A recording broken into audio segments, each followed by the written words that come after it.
All right, folks, welcome in to Pickaxe and Roll, brought to you by our good friends over at Superbook Sports. I'm your host, Ryan Blackburn at NBA Blackburn on Twitter, part of the Mile High Sports Podcast Network, and I am excited to chat about this Denver Nuggets team.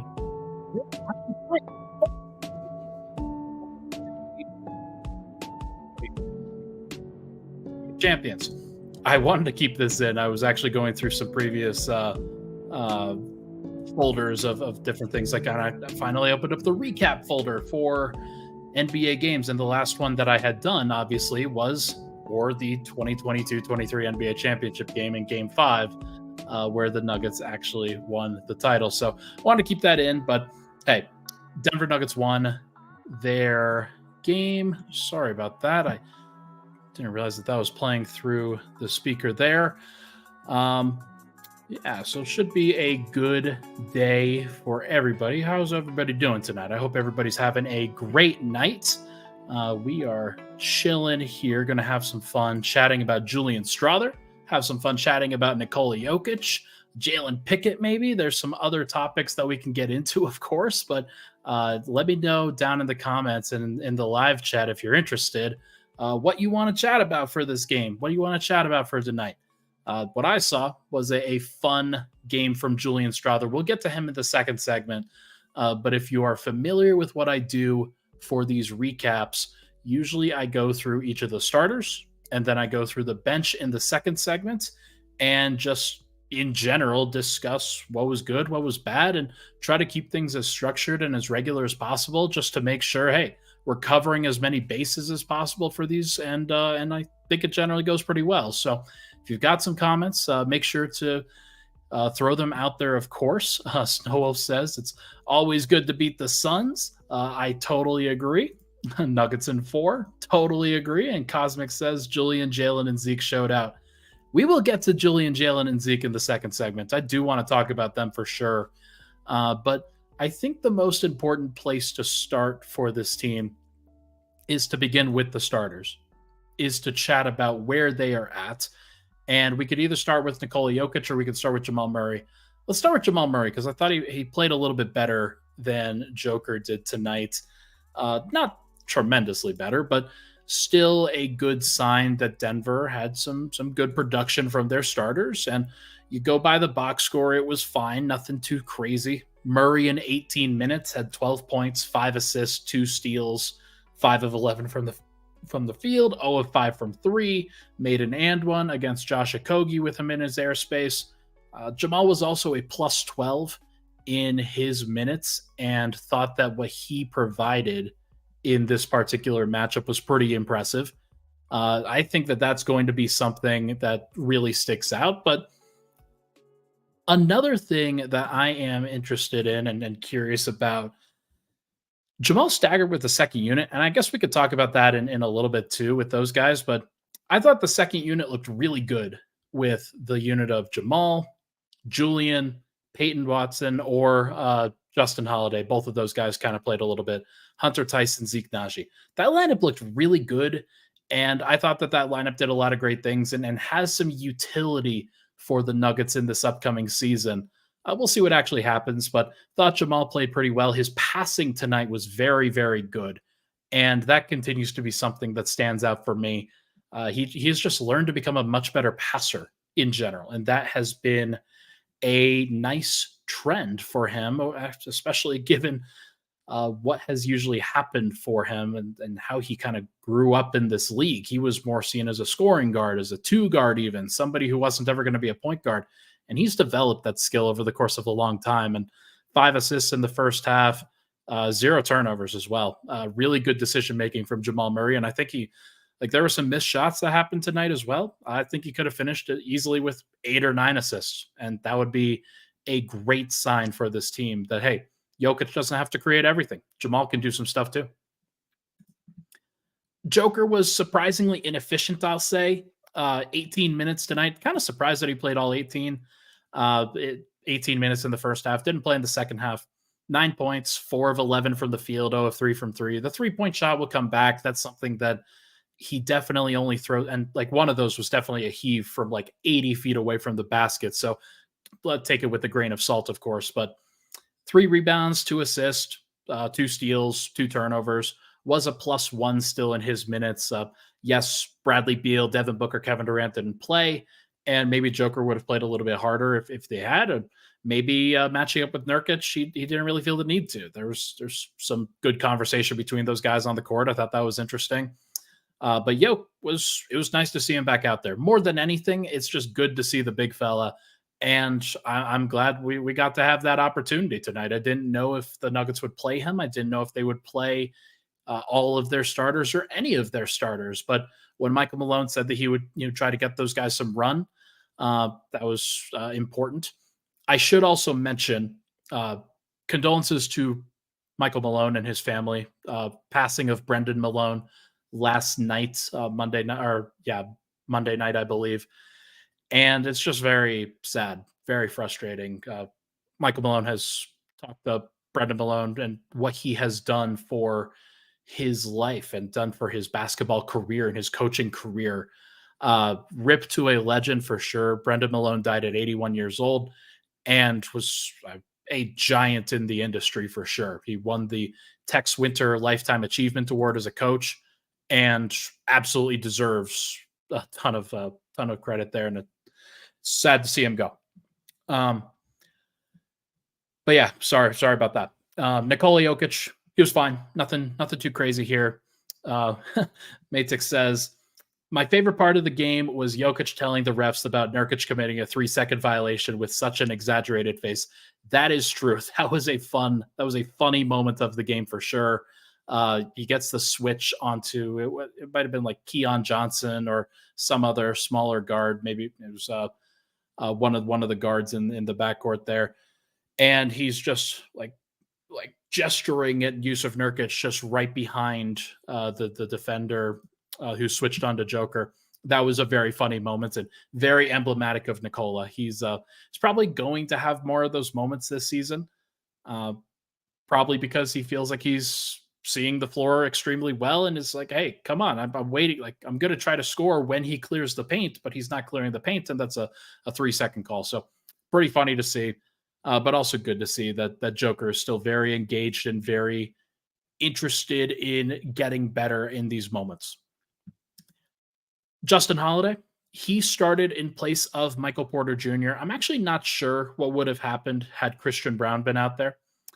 I bet that Christian probably starts, but there's a part of me that says they would have started Justin Holiday anyway, just with the way that he played, but also the way that he fits with this group. He fits like a glove. He's like another KCP out there. Just makes a lot of sense as a defender, makes a lot of sense switching, getting his arms everywhere, guarding wings.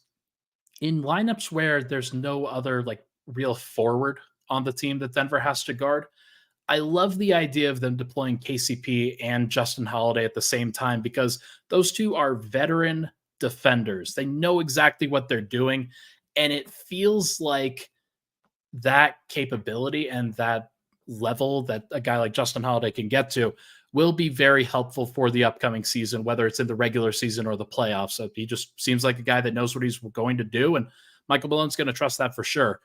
It might aggravate a bunch of Nuggets fans because if he's playing over guys like Christian Braun and Peyton Watson and even now Julian Strawther, then I think Nuggets fans are going to be like, what the hell? But he will be helpful, I promise. Aaron Gordon, 7 rebounds and 3 assists in 13 minutes. Only took 1 shot. Not a lot to talk about with AG. I thought he looked very athletic out there. Thought he was jumping pretty high. He had a block. He didn't really take a bunch of shots. The only 3 that he took, or he took 1 3. That was his only shot. And I think it was at the end of a shot clock. So nothing too crazy from AG from a scoring perspective. They didn't need to work on the stuff underneath the basket with him. They needed to work on other things. And clearly AG was perfectly fine doing that. And that's what you want to see from a guy like him. So good stuff from Aaron Gordon. He always contributes to winning. And finally, KCP, 3 of 4 from 3 with some good defense here. Exciting to see KCP just pick up right where he left off. Had an assist, had a rebound. Didn't have any steals or blocks, but it felt like he was more places than he was, or like getting his hands on the ball, getting some deflections, bothering people while they're trying to score. Sometimes who knows? I look at the box score and I think, maybe he didn't do as much as I think. But Grayson Allen shot at 10 points and 7 assists and 5 turnovers. Saban Lee had 11 points and 9 assists and 3 turnovers. That's fine. It's nothing too crazy. But good to see KCP out there and good to see this team and this starting unit really flourishing immediately. It does feel like they are in a good place. Like to see that for sure. When we come back, we are going to chat about the bench and we're going to expand a little bit on Julian Strawther and what he provided to this team in kind of surprising ways. But first, everybody, this podcast, as you know, it's brought to you by our friends over at Superbook Sports. Why in the world would you bet with the big boys this football season and now this basketball season too? Instead, why don't you try your hand with the local book, Superbook Sports, this fall? Superbook Sports is the book next door. They're just a dedicated team of the best odds makers in Las Vegas, making sure that you get the best odds and parlays anywhere. And now, when you sign up and wager in the same day, you can earn a bonus of up to $250 when you do that sign up and wager, as long as you use the promo code Mile High. Make sure to use that promo code, bet with the best, use it Mile High this football season and basketball season with Superbook Sports. Visit superbook.com for terms and conditions. Gambling problem, call 1-800-GAMBLER. We'll be right back on Pickaxe and Roll.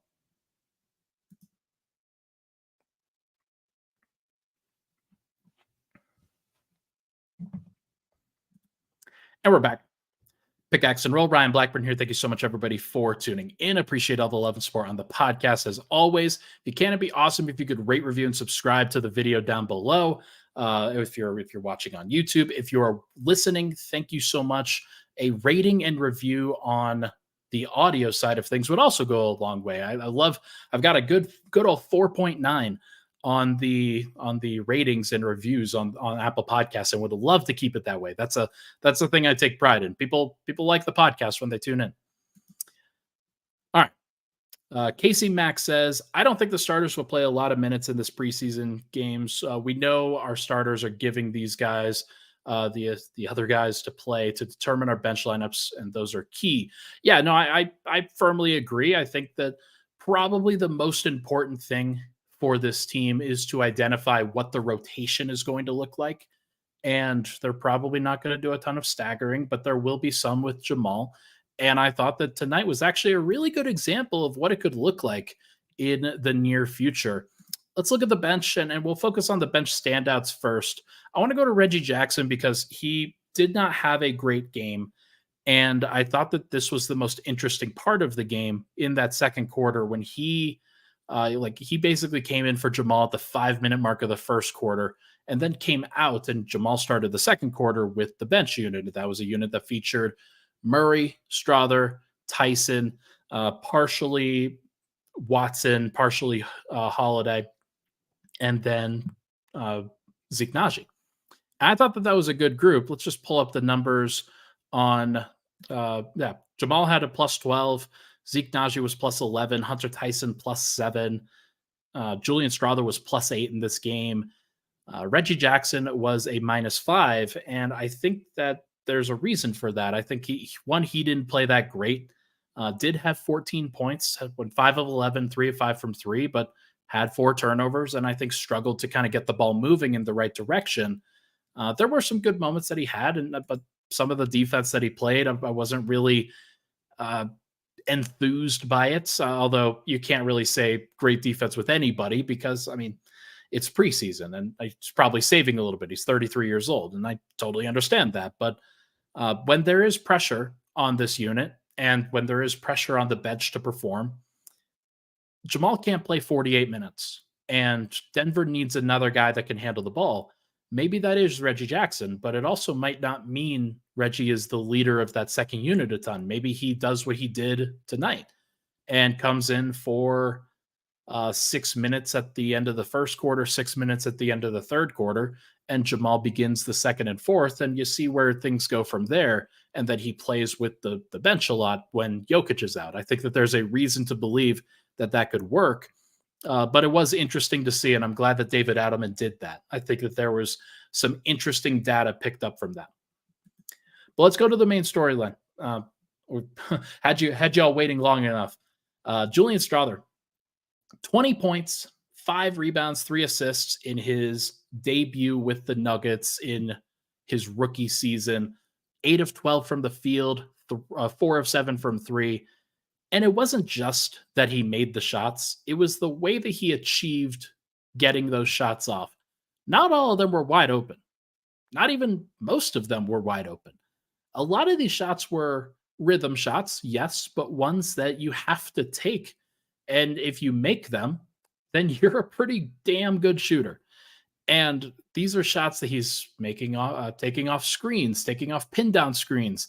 He is in rhythm off the dribble, kind of 1-2, rising up over the defender that's not fully closed out to him. There's one at the top of the key that I'm thinking of right now that makes a lot of sense. And there was that. There was a couple of the actions that Denver ran with him as the single side shooter on the weak side, raising up to the slot, basically, or not the slot, the wing, and then Jamal Murray hit him, or Reggie Jackson hit him, or one of the other point guards or decision makers hit him with the ball on the weak side, and he either took it to make it, took it to miss it. But it made a lot of sense the way that they were deploying him. It reminded me a lot of MPJ. It reminded me a lot of what's the best version of MPJ when he is aggressive and when teams have to run him off the line. And then when Julian Strawther was ran off the line, the first time he actually got blocked, I thought that was a very interesting, telling moment. It's a kind of a welcome to the NBA kind of moment where, hey, the floater that you had at the college level, it's not always going to work at the NBA level because guys are bigger, stronger, more athletic, and can block those kinds of shots if you're not careful. Then Julian Strawther was more careful for the rest of the game and got his shot off in creative ways. And there was a play in transition that I'm thinking of where most guys take it right at the rim in transition over a smaller guy. Julian Strawther just stopped and popped at like 7 feet and hit a comfortable floater with no real effort behind it. He was just very cool, calm, and collected in that moment. And that's exactly what you're looking for from a guy that you believe can play immediately. And I love to see that because I have not talked up Julian Strawther enough. I just haven't. He's the guy that I've talked up the least when it comes to the rookies. Hunter Tyson, I actually titled one of my YouTube videos, "Is Hunter Tyson the greatest Nuggets player of all time?" Obviously tongue in cheek, but the way that he was playing at Summer League, comparisons to Larry Bird were not unfair. And then Jalen Pickett, somebody who started playing even better and better and better at Summer League, but I also got to interview him. So I felt kind of a kinship, but also just like wanted to see him be successful. And I saw him as a guy that he might continue to play. I didn't see Julian Strawther playing immediately. And now that I actually watch it, now that I'm actually seeing what it looks like at the NBA level, there's a utility there. There's at least some utility there if he is not a hopeless case on the defensive end. And it didn't look like he was. Now, he wasn't being attacked by the strongest of offensive players, but I do think it's important to at least mention that Julian Strawther could play a lot this year. Maybe not a lot. Maybe that's strong, but if there are lineups where, say, Hunter Tyson's out there and you need one more shooter, maybe Peyton Watson's kind of struggling a little bit on the defensive end, or maybe they've got Justin Holiday out there and they need another shooter instead of just a defender. You can go with Julian Strawther and feel pretty good about it. And I love that. I think that there's a good, solid reason to believe that the Nuggets are in a really great place with all three of their rookies: Julian Strawther, Hunter Tyson, Jalen Pickett. All three can play. All three can contribute. That's an exciting place to be. None of them have pressure to contribute immediately, but there's a possibility that they could. And that is a fantastic place. Rob says, hopefully we see RJ and Yoke develop some chemistry throughout the season. Favorite Strawther play was when he dropped the bounce pass dime to DJ while being doubled. Smart, calm, and skilled. Agreed. Like, it wasn't just about the shooting, and I know I've talked about the shooting a lot, but it was the way that he was achieving those shots, the way that he was connecting the rest of his game to it, and that's an exciting place for every fan to be because I don't think people were really expecting too much from Strawther this year. maybe it can provide something. That's a very cool place.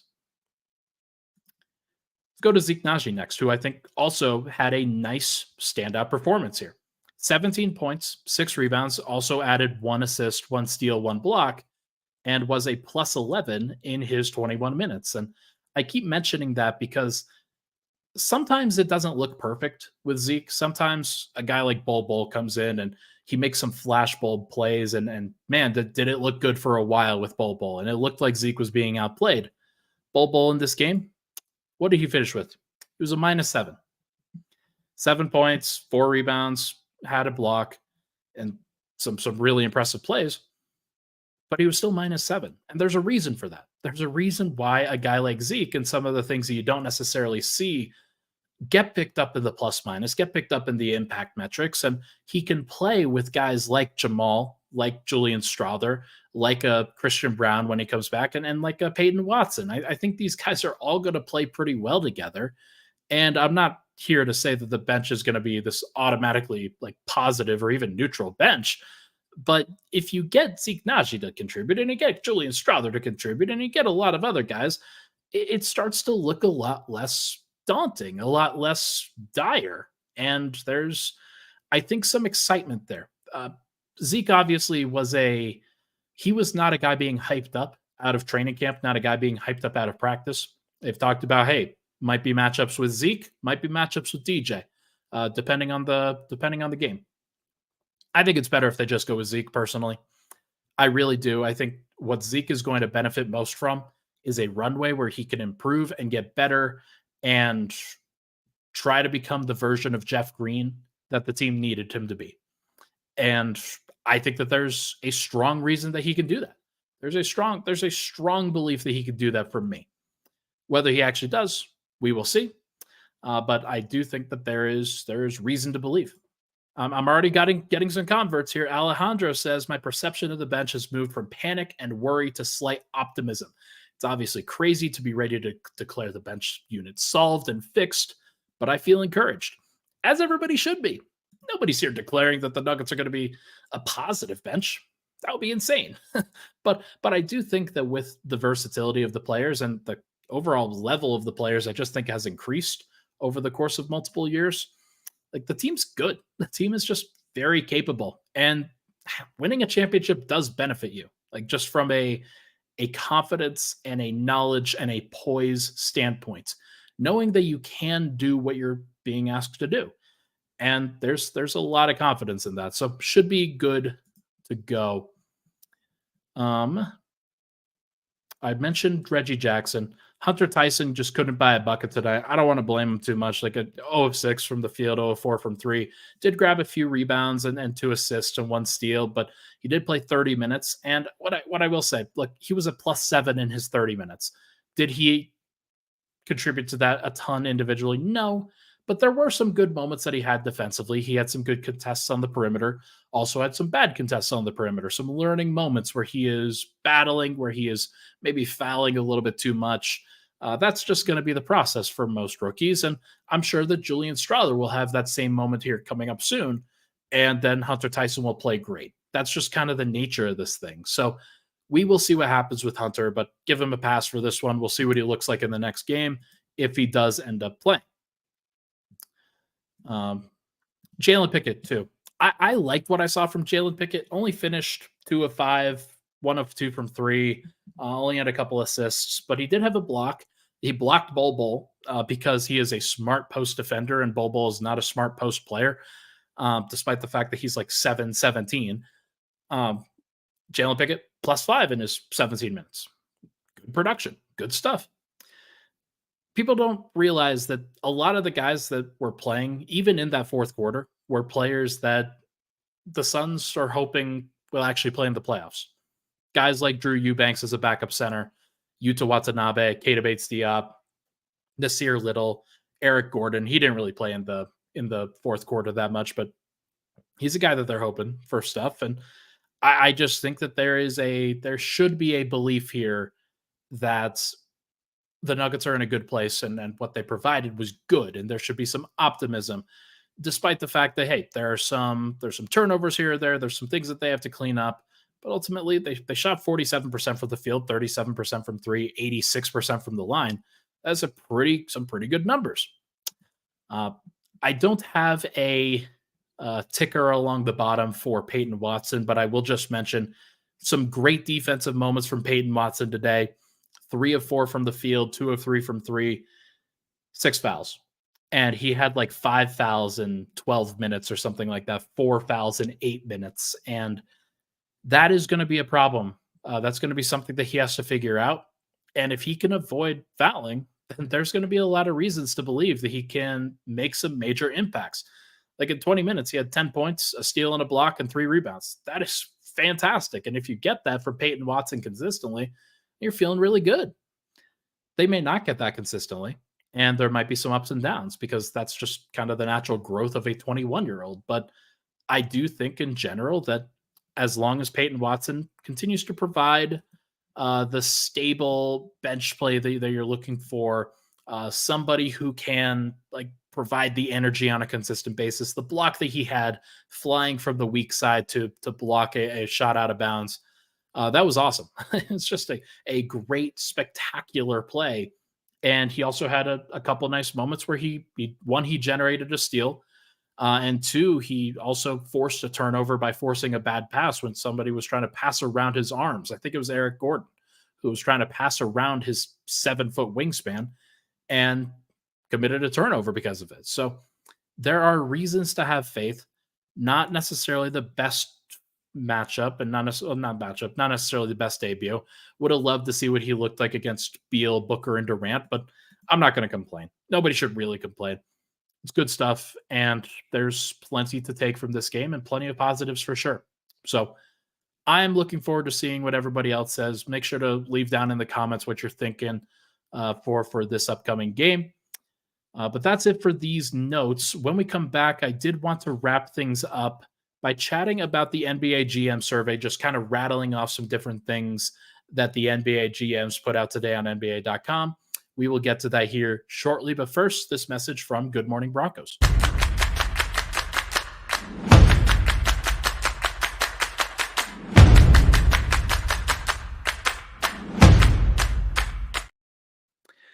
Good Morning Broncos every Monday through Friday at 9 a.m. on the Mile High Sports YouTube channel. Make sure to check it out in the morning here.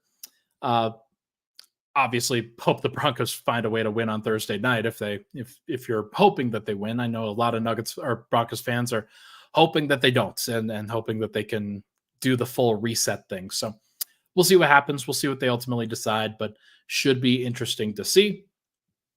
Let's wrap up here. 28 minutes in or so with the NBA GM survey. This comes out every year. John Schumann of NBA.com puts this out. He puts this out to 30 general managers around the league. You can vote on whoever you want if you're the general manager. The only rule is you can't vote on your own player or team, I believe. You have to vote on some other player or team. So trying to give a good, honest assessment of what the NBA looks like. And I find some of the answers interesting. So let's start off with the top. Who wins the NBA Finals? 10 votes for Boston, 10 votes for Denver, 7 votes for Milwaukee. That's 27 out of 30. There were a couple of other votes for a couple other teams. I think Phoenix got a couple votes, and I think the Clippers, for whatever reason, got a vote. I don't know about that one, guys, but yeah, 30 teams or 30 votes, 27 of the 30 went to Milwaukee, Boston, Denver. That is where the power currently resides within the NBA right now. I think that's where a lot of people feel the power resides for sure. And it's going to be interesting to see whether that actually bears out or if there's a surprise team that pops up in the standings. I'm thinking Cleveland. I'm thinking Memphis. Those are the two teams that I would predict. I predicted their starting lineups would be really good. And I think that there's a reason to have faith in those teams in particular. But we'll see. Who will win MVP? Nikola Jokić achieved 13 out of 30 votes. Giannis had 6. Tatum had 4. Luka had 3. That feels like the proper breakdown. I'm not sure how serious Jokić is going to take the regular season from a production standpoint, but he kind of falls into 22, 10, and 7 on a regularly consistent basis. And If he really wants to try harder than that, then he could certainly average a triple double. I think everybody knows that he could average a triple double if he wanted to. So we will see whether he actually does. I don't think that the pressure associated with winning an MVP is going to be what it was like last year. So there is sort of the matter of, hey, Denver got the monkey off their back. Jokić got the monkey off his back. There is a reason to believe that he should uh, be a little bit more receptive to an MVP, and voters will be a little bit more receptive to him for MVP after what he proved. If you could start a franchise with anybody, who would it be? Jokić outpaced Wemby, Giannis, and Luka in this category. He collected, I think, 10 votes out of 30. Pretty impressive. That's not really a surprise because Jokić is the best player in the world, and he's still only 28. If you're hoping for a 5-year run with the best player in the world, you're going to get it. Or you're going to get something really close to it. I'll just check some comments here. Cosmic says, when he gets a triple-double, the Nuggets win most of the time, so he's going to give that effort scoring and passing. Yeah, I agree. I tend to think that even like rebounding as one example, I think that there's a reason to believe that Aaron Gordon collects 8 rebounds and Michael Porter collects 7 rebounds and Jamal Murray gets 6 or 5 rebounds and Peyton Watson comes off the bench, Christian Brown comes off the bench, and they each grab rebounds. And I think there's a reason to believe that Jokić may not average as many rebounds. He may not average as many assists if Murray is as good of a passer as he has become. And the points, like, you just never know. So we're going to find out. We're going to find out. It's going to be interesting. I don't think it's going to be as important for him to get the numbers that he could. And if that's the case, and Denver can win 52 to 55 games with him averaging 23, 10, and 8, he'll probably average 23, 10, and 8. Best point guard was Steph Curry. Best shooting guard, Devin Booker. Best small forward, Jason Tatum. Best power forward, Giannis Antetokounmpo. And best center was Nikola Jokić with 28 votes out of 30. I thought that was a very curious number. Somebody voted for Anthony Davis as the best center in the NBA. Somebody voted for Joel Embiid as the best center in the NBA. Obviously, Jokić can only get 29 because Denver's GM, Calvin Booth, cannot vote for Jokić. So I wonder whether Daryl Morey was the one who voted Anthony Davis. I wonder whether somebody else decided they didn't want to vote for Jokić and they voted for Embiid or Davis instead. It's very curious that he only got 28 out of 29 possible votes after this last year. But it is funny. This was one where it was very split a couple years ago. Last year, Jokić sort of kind of started taking the clear lead as the best center in the world. And then, like, there's no real question now. No real question about the majority, that's for sure. This was an interesting one. Most improved team in 2023-24, the Oklahoma City Thunder. OKC won 40 games this last year, and they added Chet Holmgren. I don't know if you saw his debut. I don't know if you saw the matchup between Chet versus Wemby on Tuesday night or Monday night. Pretty impressive stuff. Pretty impressive to see what those guys can do on the floor at 7-2 and 7-5 respectively. Chet looks great, and he looks like a guy that's going to really help them. And they also have Shai Gilgeous-Alexander and Jalen Williams and Josh Giddey and guys like that. And they've now got Vasa Micic as well from Serbia. So there should be a reason to believe that OKC could be good. I'm not sure if I have them like that much better, but seems like the GMs think that they will be. We will see what happens. Best international player in the NBA, Joker got this by an 80% margin, if I recall. That is a very strong difference from where it's been in past years, where he was even voted the third best international player behind both Giannis and Luka. So I thought that was an interesting factor for sure. Best defensive team in the NBA, Boston. I think GMs believe that Boston is going to really kill during the regular season. They've got the offensive and defensive talent.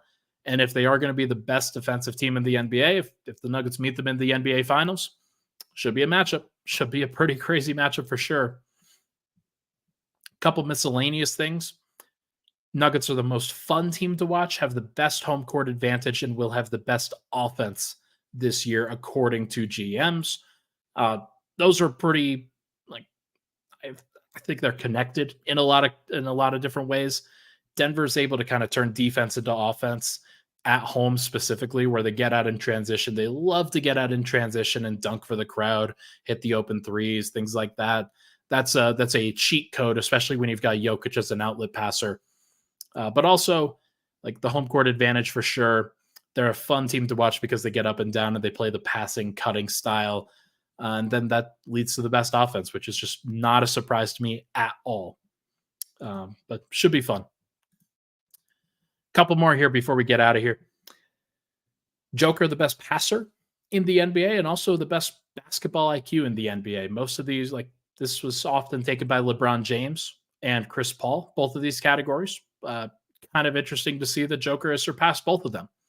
I know that they are both very old, and that's what happens when you age out. And Jokić is obviously in his prime, but it just would not surprise me if Joker held on to both of these categories for the next 3, 4, 5 years. That's just kind of how LeBron has done it as well.